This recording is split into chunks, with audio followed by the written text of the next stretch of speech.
अलग ही दावा कर रहे हैं, कह रहे ये प्रशांत किशोर भट्टे के मुंशी हैं। 20 साल हो गए हैं। प्रशांत किशोर मोदी से सवाल क्यों नहीं करते, नीतीश से सवाल क्यों नहीं करते, विपक्ष से सवाल क्यों कर रहे हो भाई?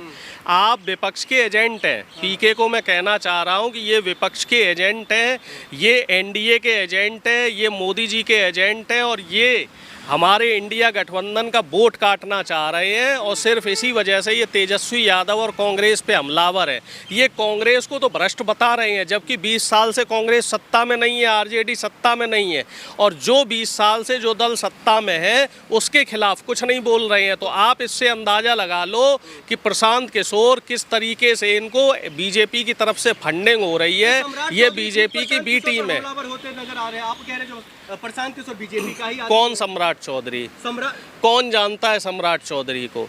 बिहार में अगर वोट मिलेगा, अगर एनडीए को वोट मिलेगा तो या तो प्रधानमंत्री के नाम पे मिलेगा या नीतीश कुमार के नाम पे मिलेगा।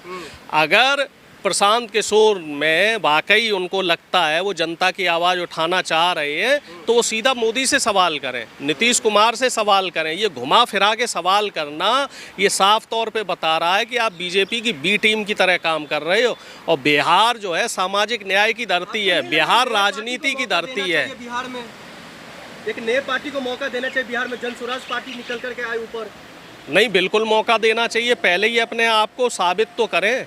एक विधानसभा लड़ें, एक विधानसभा में काम करें और उस विधानसभा में जब ये काम करके दिखा दें तो जनता निश्चित तौर पे मौका देगी। जनता तो सबको मौका देती है। जनता ने केजरीवाल को मौका दिया, केजरीवाल की कथनी और करनी में कितना फ़र्क रहा आपने देखा।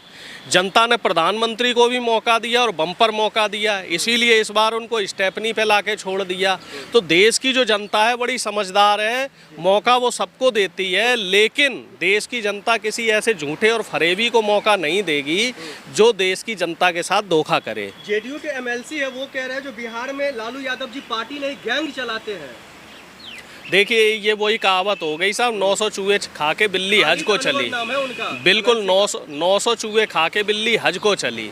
खुद 20 साल से आपने बिहार में गुंडा राज बना रखा है। बिहार में लॉ एंड ऑर्डर बिल्कुल ध्वस्त हो चुका है और आप विपक्ष पे हमलावर हो रहे हैं। अरे पहले लॉ एंड ऑर्डर को ठीक कर लीजिए, पहले न्याय व्यवस्था ठीक कर लीजिए। लालू जी के और इंडिया गठबंधन के नेतृत्व में जब भी सरकार चली है तो वहाँ दलित पिछड़ों के लिए काम हुआ है, न्याय व्यवस्था चौकस रही है। और ये मनवादी व्यवस्था के लोग हैं जो लालू यादव जैसे, तेजस्वी यादव जैसे, अखिलेश यादव जैसे जो दलित पिछड़ों के नेता हैं, बहन मायावती जैसे, उनको बदनाम करना चाहते हैं। ये मनवादी विचारधारा के लोग हैं जो ये नहीं चाहते कि दलित पिछड़ों की सरकार आए और दलित पिछड़ों के लिए काम हो। बिहार चुनाव से पहले जाति जनगणना की बात करते हुए दिखाई दे रहे हैं। बिल्कुल सही। ये बिहार हित में जात जनगणना की बात तो कर रहे हैं, लेकिन जात जनगणना कब से शुरू कराएंगे? 1 साल बाद। 1 साल बाद शुरू कराएंगे और उसका रिजल्ट कब देंगे प्रधानमंत्री? 2029 में देंगे। ये भी एक जुमला है।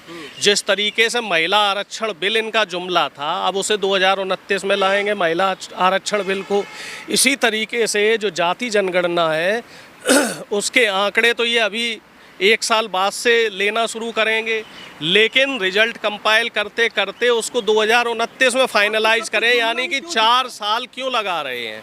आखिर इतना समय क्यों लग रहा है?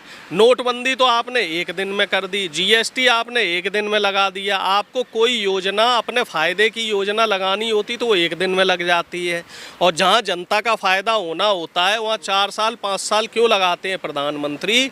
आखिर प्रधानमंत्री इस तरह की डबल स्ट्रैटेजी क्यों चला रहे हैं?